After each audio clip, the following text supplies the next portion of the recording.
Първият ви работен ден мина като по учебник. Невероятно гладко. Това, което сега предстои на вас, е периода на обучението. И вие имате една важна задача, която трябва да изпълните. Това е да затворите доброто впечатление, което оставихте. Останете с мен до края на епизода, за да ви разкажа кои са двете най-често допускани грешки по време на обучението и да ви дам малко различни съвети по какъв начин да подходите по време на този период, за да извадите най-доброто и от самото обучение и за да покажете отново най-доброто от себе си.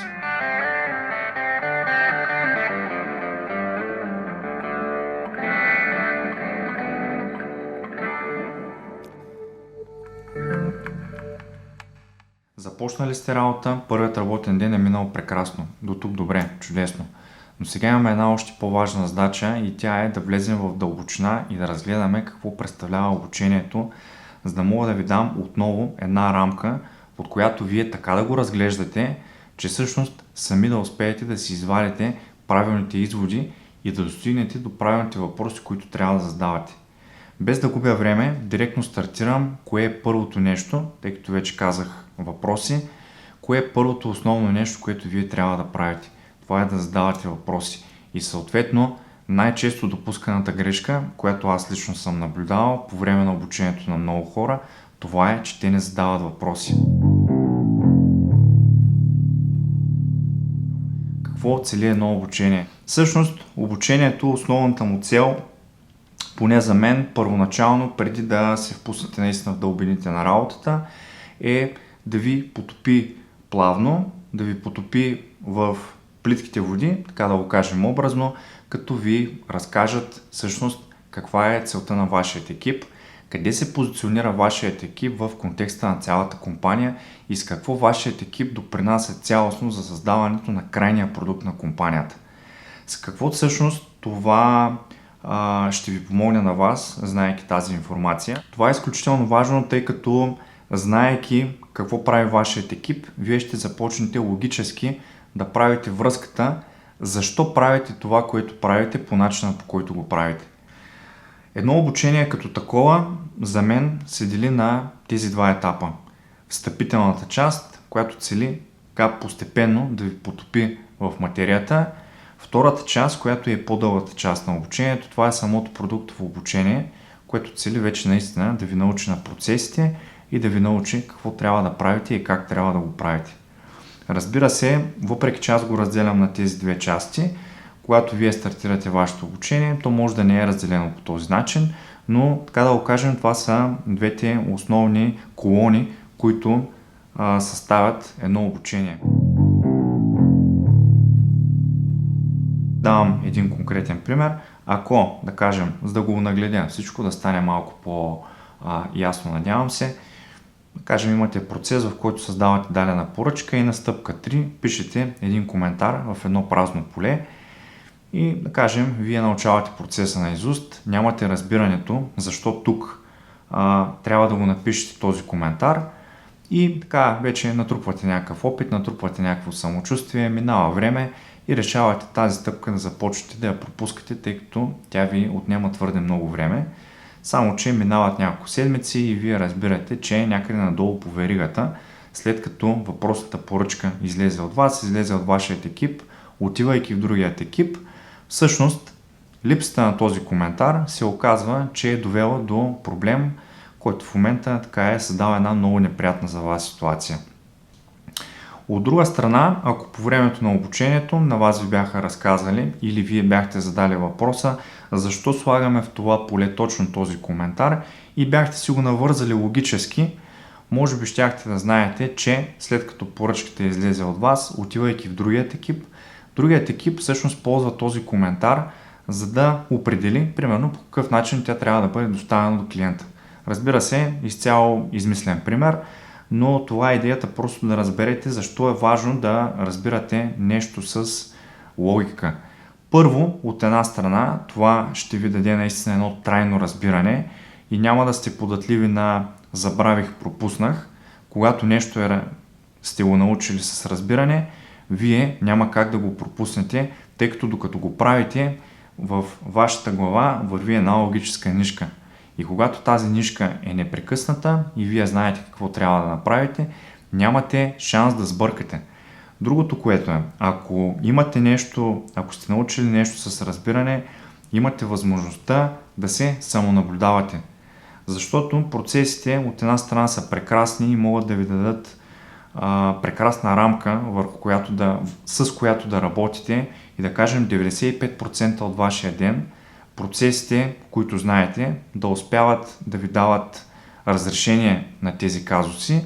В останалите 5% може би или 5 или 3, колкото процента са, няма значение, но ще се изиска от вас да размислите, да помислите и да вземете решение какво трябва да направите, тъй като може би сте попаднали на така наречените корнер кейсове или случаи, които са по-скоро изключения от правилото.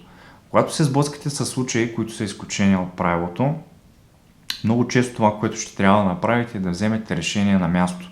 Разбира се, имате си ръководител, към който да се обърнете, имате си старши колега в екипа, винаги може да попитате, когато не знаете, какъвто разбира се е и моят съвет.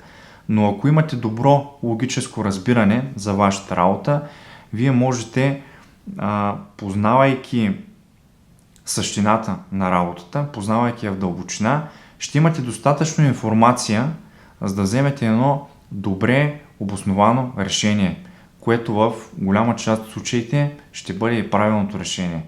Така че да, съвета ми е, задайте въпрос, ако сте в такава ситуация и не знаете какво да правите, но от друга страна, по-скоро по време на вашето обучение се съсредоточете върху това да задавате максимално въпроси, които да ви свързват самите нишки. Тоест, ако трябва да направите стъпка 1 и трябва да направите стъпка 2, но не ви е съвсем ясно защо трябва да направите стъпка 2, задайте въпроса, вместо да го научите изцяло и само наизуст. Това е най-добрият съвет, който мога да ви дам. Задавайте въпроси. И тук, противно на това, което си мислят повечето хора, всъщност задаването на въпроси е правилното и не задаването на въпроси е грешното по време на вашето обучение. Тук съвета ми е, още дори в самото начало на обучението, така ще започна както и в предният епизод, хронологично, така и сега ще започна хронологично и в самото начало на обучението ще ви разкажа, че един добър съвет би бил да подготвите обучителя си и да му кажете, че вие сте човек, който учи освен чрез слушане, освен чрез записки, които вие задължително трябва да си водите, но вие учите чрез задаване на въпроси. Аз лично бих го подготвил обучителя и бих му казал в самото начало, че обичам да задавам въпроси, обичам да разбирам информацията, не просто да я научавам наизуст, но обичам да я разбирам логически, защо тя е такава каквато е, за да може самият обучител да е подготвен още от самото начало, че аз на моменти ще задавам въпроси. Като разбира се, съобразявайте се, сега ако искате да прекъснете в някакъв момент, смятате, че имате важен въпрос, естествено задайте го. Ако смятате, че момента не е добър, запишете си въпроса и го задайте в последствие, когато имате възможност. Другата основна грешка, която може да допуснете, това е така да си мислите, че всичко бихте могли да го научите от първия път. Със сигурност това няма да стане. Много от нещата ще бъдат затвърждавани втори път, трети път, четвърти път и така нататък, докато ги разберете наистина в същина. Но тук съветите, които ви давам, не са просто за вашето първо обучение, за вашия първи ден на обучение. Тук съветите са по-скоро по време на цялото ви обучение. Ще ви разкажа малко повече за самото обучение, тъй като аз тук давам ви конкретни съвети, но тук по-скоро е важното вие да разберете някои основи за самото обучение, някои основи всъщност, които са по-скоро по-в дълбочина, които стоят, за да можете самите вие да достигнете до правилните въпроси.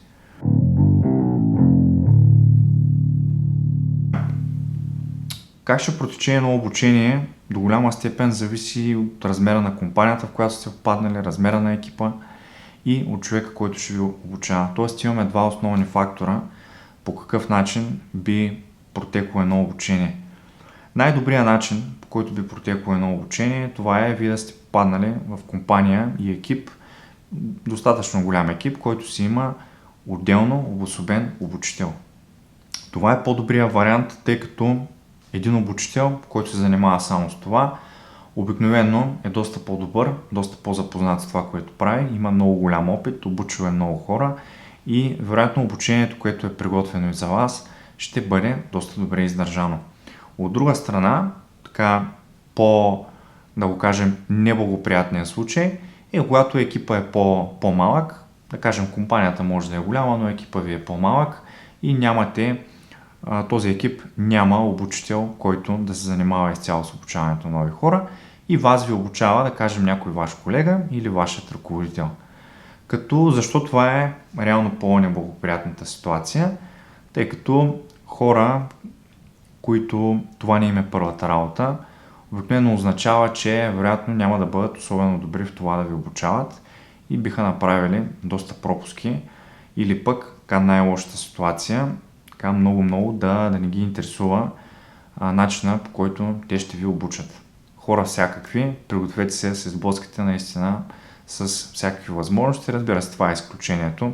Аз вярвам, че повечето са тези хора, които им пука и които искат да инвестират някакво време във вас, защото знаят, че после вие като техен колега ще поемате работата и всъщност техният ден в крайна сметка ще бъде доста по-разтоварен и благоприятен, тъй като работата ще се разделя между двама ви или между трима ви или колкото сте в екипа.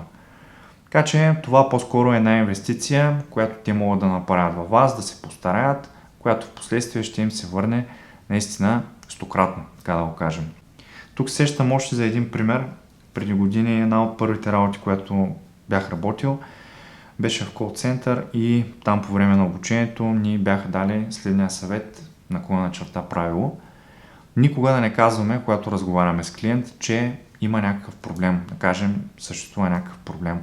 Казаха ни, винаги използвайте, имаме временно затруднение. Това е един от тези моменти, в които вие може, както се казва, да разберете каква е причината, защо ви оказва това, но може и да не разберете защо трябва да казвате така, а да избягвате думата проблем. И тук, ако не може да си го обясните и попаднете в конкретна ситуация, най-доброто би било да зададете въпроса и да попитате защо трябва да избягваме думата проблем, а да кажем, че ние имаме временно затруднение. Аз тогава успях да си отговоря на въпроса и всъщност причината да казваме, че имаме временно затруднение беше посланието, което даваме към клиента. Едно е клиента да чуе, че компанията, на която той ползва продукт, има проблем. Друго е да чуе, че имаме временно затруднение, което ще бъде отстранено, да кажем, до час-два или до колкото там време е необходимо. Посланието е различно към клиента. И ако аз това не го бях разбрал с разбиране, а просто го бях научил наизуст какво трябва да казвам, аз в един момент просто можех да реша, че това е излишно, що пък да го казвам така, аз ще си намеря мой начин, по който аз да се изразя, както на мен ми е по-удобно и да си използвам някакви други думи, които обаче без да се замислям да доставят съвсем различно послание до клиента. Така че за това съветвам, попаднете ли в такава ситуация, в която ви казват това го правим така и вие не можете да си обясните защо това се случва така, задайте въпроса. Изградете я тази логическа връзка между стъпка 1 и стъпка 2. Постройте един мост, който ще ви помогне в последствие дори и да забравите процеса, как е по стъпки. Вие, знаейки логиката, която стои зад него, винаги може да си го възпроизведете на база познанията, които имате. Когато от друга страна ви обучава човек, който, да кажем, това не му е основната работа, тук, за добро или лошо, вие трябва да сте човека, който да съблюдава тренинга, как минава, и тук за много от вас това може да е доста обратно интуитивно. Как така вие да съблюдавате тренинга, при положение, че вие все още нищо не знаете?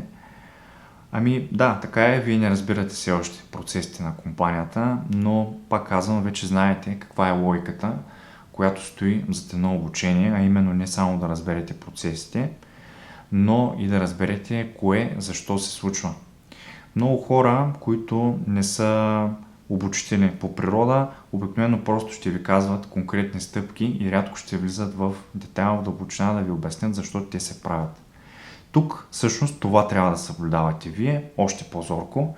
Ако да кажем в предния случай, в който имахте обучител, така отново бяхте на щрек, тук трябва да сте 2 пъти повече на щрек, защото наистина понякога хората, които ви обучават, съвсем може би няма така да се справят на необходимото ниво и вие ще трябва да компенсирате с правилните въпроси.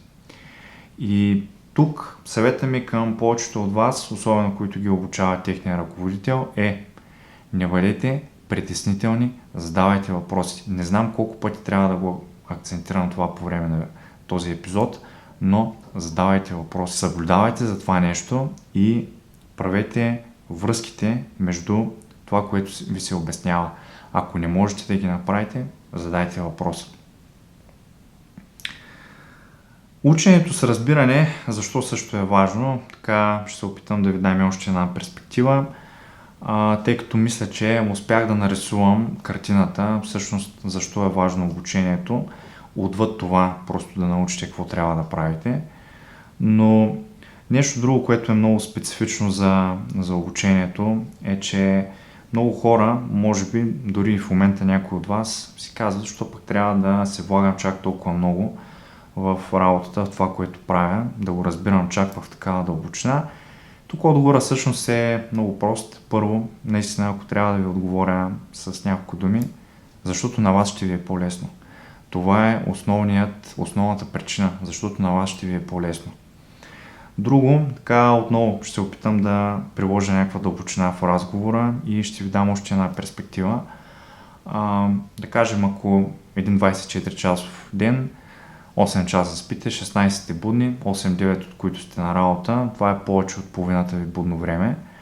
И аз лично не намирам смисъл в това да правя нещо просто защото така ми е казано и да не се опитам да разбера всъщност защо го правя така, тъй като буквално това е половината от деня ми и ако половината ми от деня ми е лишен от смисъл и аз просто правя нещо като робот, само защото така ми е обяснено, без да разбирам, оставяме на страна. Едно, че няма да се справям добре, това е сигурно, но какъв е смисъла, който аз предавам на деня си? Какъв е смисъла в това аз да правя нещо, просто защото така ми е казано? Не е ли по-интересно да науча защо го правя така, да вляза в дълбочина, да ми стане на мен интересно и да започна така да разбирам повече за работата, за която са ме наели? Това от една страна ще ми даде възможност във времето първо да видя дали наистина тази работа ми харесва, дали наистина тази работа е за мен и ще го науча много по-бързо, отколкото би го научил в противен случай. Много по-бързо ще го науча, ако познавам работата наистина в детайла и в дълбочина, отколкото ако просто я правя А, Б и С всеки ден. Така че за мен това не е просто въпрос на да го правим за нашия работодател, да го правим за да създадем добро впечатление.